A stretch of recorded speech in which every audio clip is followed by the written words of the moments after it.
And now we will move to our next speaker of the day. And I would like to request Mr. Avinash Gupta, Managing Director, CEO, India, Dun & Bradstreet, to please come on stage. A little bit about Mr. Avinash Gupta. Avinash is highly experienced, execution-focused senior leader with a strong global background and brings more than 3 decades of experience and a vast network of business relationships. Avinash has worked extensively in financial services, including M&A, equity and debt financing, private equity placement and advisory across the EMENA and Asia region. Prior to joining Dun & Bradstreet in 2021, Avinash worked with Bravo Equity Advisors, where he was a managing director since 2018. Over the years, he has held various leadership positions, including recently as the head of Deloitte India's financial advisory services business. Without further ado, let us give a big round of applause to our next speaker for the day, Mr. Avinash Gupta. Over to you, sir. Thank you, and good afternoon, everybody. I guess we're running a little late on time, but I'll keep you engaged, hopefully, so we can stay for lunch. So first of all, thank you for joining us for the second edition of the ESG Leadership Summit. It's a much bigger turnout than the last year, so I guess it resonates. And I think we've also got a little bit better in terms of focusing on what's more relevant for ourselves, the clients, and the ecosystem. So just listening to the Director General of Terry, I guess some of us are a lot older than the others in the room. But if you recall, you mentioned that Terry started in '74.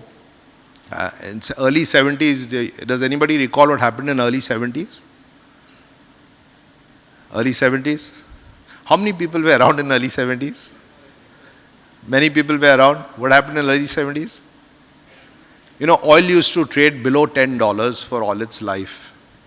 And in early '70s, you had the OPEC embargo, and oil went up from $8. It had traded at a peak of $8 to $32. And now oil doesn't touch anything below $70, $80. But that's what really drove everybody to trying to figure out what to do, because the world went into a deep recession. And the Middle East kind of became what it became today because of all the petrodollars they collected. And I guess, how energy impacts everything. India's foreign policy for the longest time was basically run on, making sure that you didn't, for a lack of a better word, piss off West Asia, because that's where the oil came from. And as you said, we were so energy dependent. Yeah. So I guess, we've seen things happen over life. I liked your comment about the guy in Moradabad and the sunny days. Have a sunny day really means a different meaning now, right? You get power, I guess.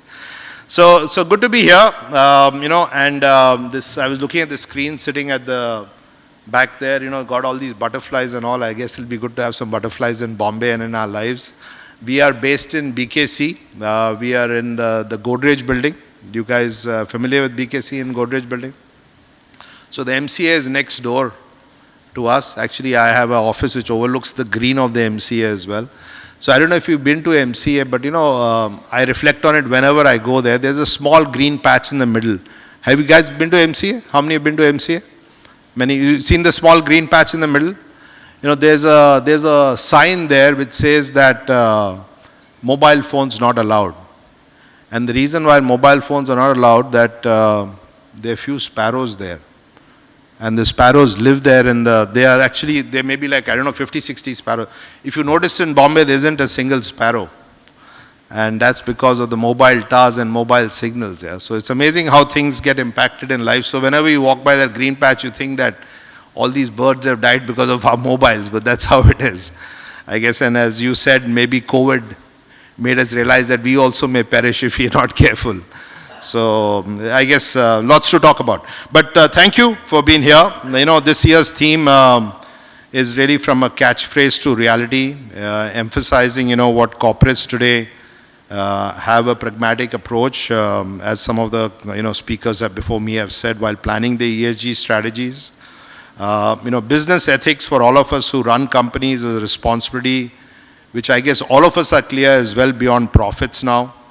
And it extends really not, just to the shareholder, but to the entire stakeholder group. So I guess ESG today for all of us is a real responsibility, and I guess it's reflecting in all the actions which, the regulators and the legal framework has taken.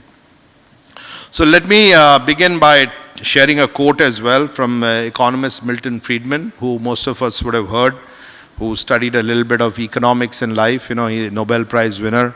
My colleagues in all our speeches have started quoting these economists from the Chicago.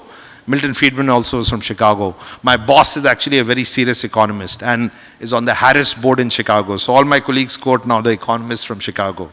So, you know, Milton Friedman said what it takes to run an ethical business way back in the 70s is very simple.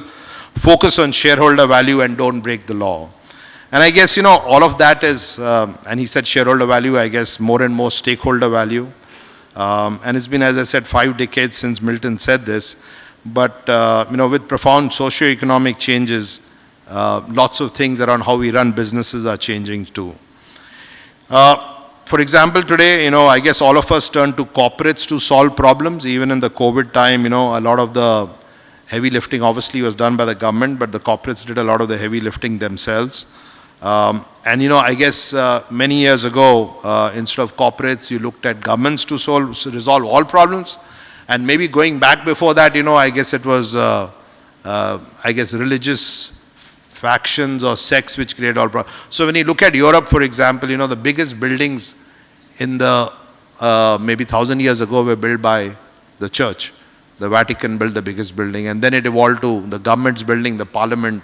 And now I guess when you look at London, you say a corporate has built this. The JP Morgan Tower is the tower you talk about. So I guess it's revolving how things are changing. And corporates have become obviously more active in social upliftment overall. Secondly, transparency has become an instrument in the hands of employees for accountability from corporates. We see that every day. And on the other hand, an instrument in the hands of corporates to enhance their reputation, which one of the speakers talked about, the lady from Colgate. I don't know if she's still here, but she talked about the Tata car. It was an interesting analogy on a Tata car and the truck. But reputation is everything, right? About 2 decades ago, I guess all of us, including corporates, could control our reputation by controlling the narrative in the public domain. There was limited opportunity to counter it, but with the rise of social media, that's no longer the case. Today, very much professional has become personal. Employees today work with the notion that corporations should adapt to them rather than the other way around. And it's quite interesting how, I guess, all of us do believe that, you know, the battle for talent is kind of lost or won, but really the person who's lost it is the talent, right? This is why corporations are expected to dwell more on purpose and value. All these gradual changes in the landscape have led to the rise in stakeholder capitalism, which in simpler words means a global economy that works for progress, people, and the planet. So, I guess Milton Friedman's theory is true. But however, maintaining a much stronger balance between making profits and spending on things which do not give a direct monetary benefit has made running business a challenge, especially when we go through tough times. And all of us have seen that in the last couple of years. And I guess that's how it will continue.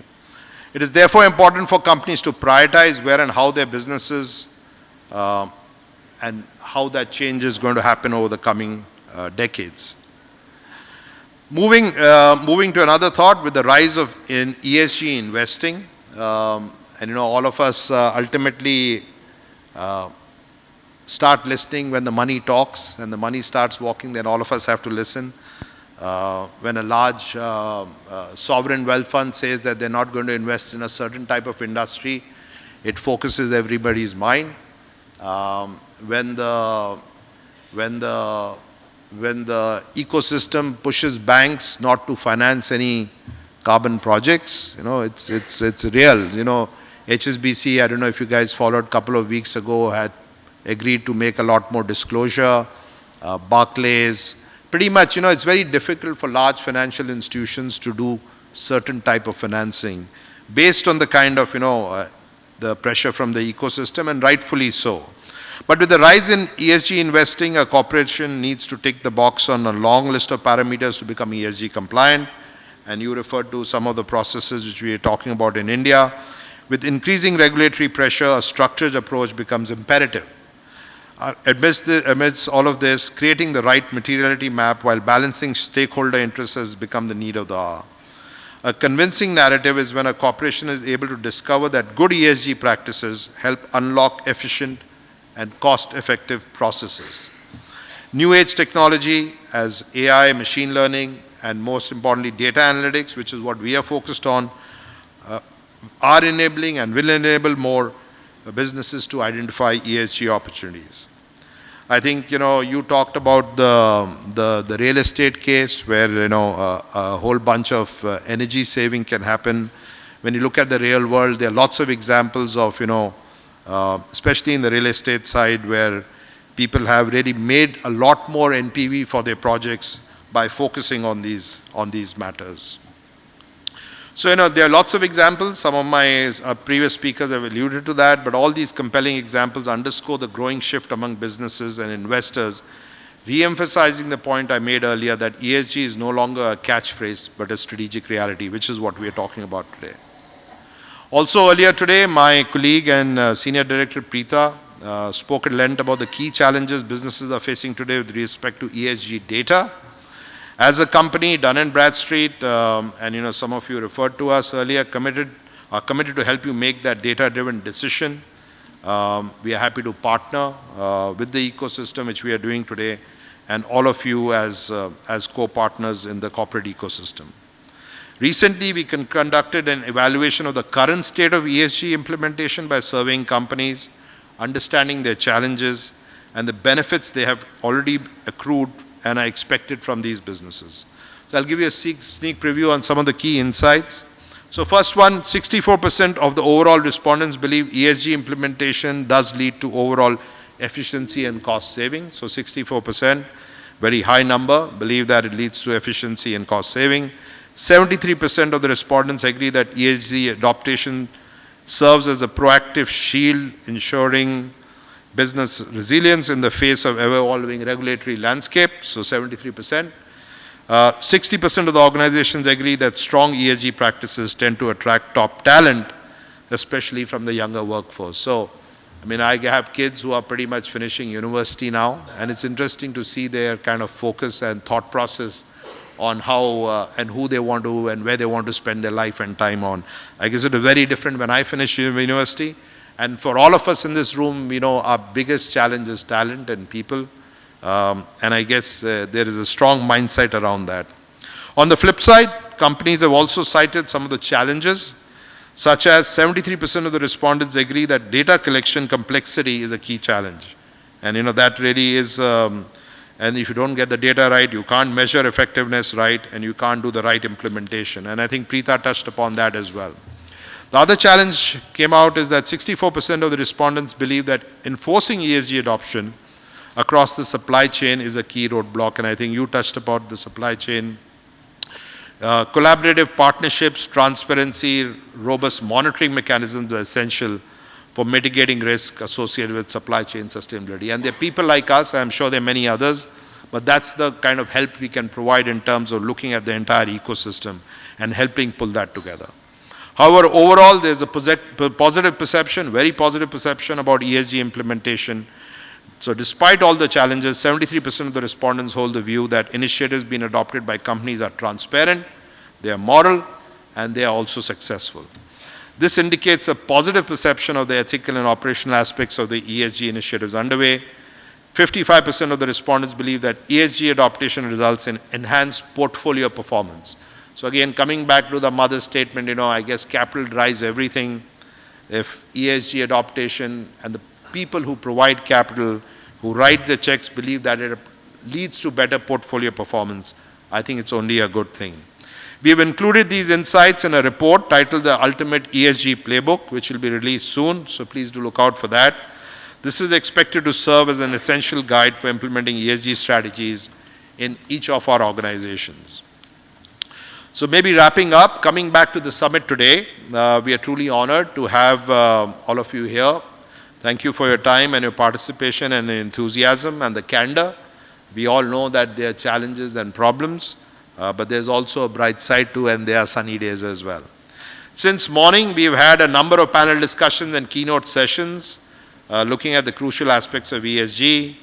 I'm sure, like I had many takeaways, you have a lot of takeaways and insights have been shared.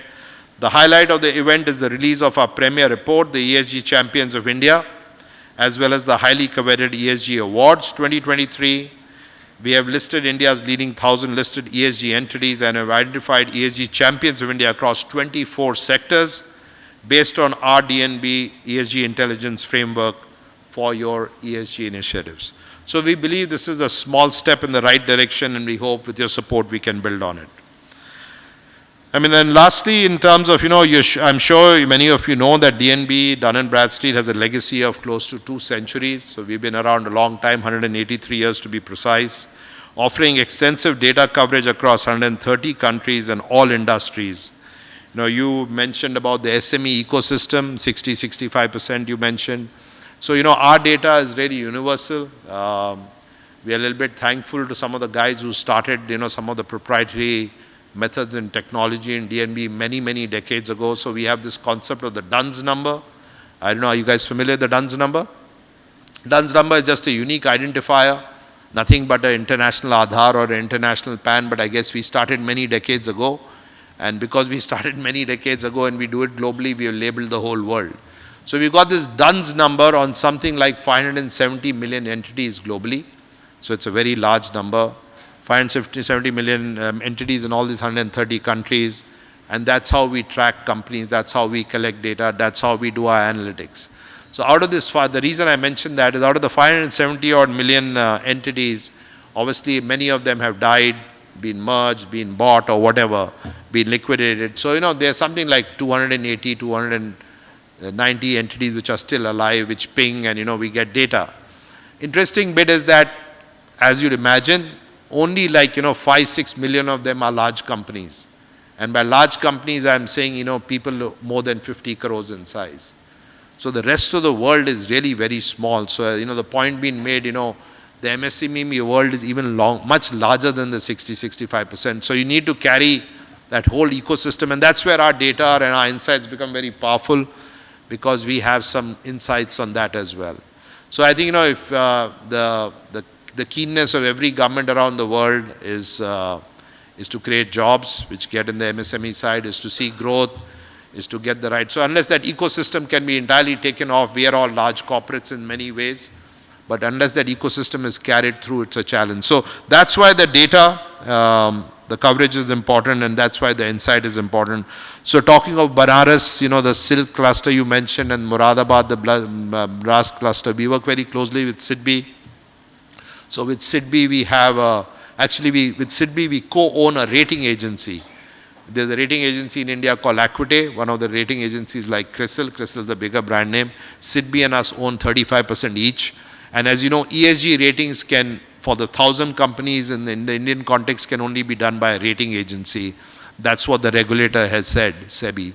So it's of course a separate business, it's a ring-fence business, but that rating company has ratings today on all these 1,000 companies who are filing. So that's something if you want to look at that. But I was saying with SIDBI, we have a sustainability perception index, which has been now around for close to 18 months or so. It's really about how the smaller guys are thinking about sustainability, how do they perceive it, what are they trying to do, and that the government uses quite actively. It's been quoted in Parliament as well. So there are lots of things to do, but I think the message is that we've got to carry the whole ecosystem together. There's lots to discuss. I'd love to catch you guys over lunch, so please stay for that. On the final note, I'd like to congratulate all the companies that have been featured in the latest edition of the ESG Champions of India publication. I also like to take the opportunity to extend the heartiest congratulations to all the award winners. Some of you or most of you are here. We look forward to your continued support, participation, to make this journey a success for all of us. So I'll sign off now and have a great day, and thank you so much.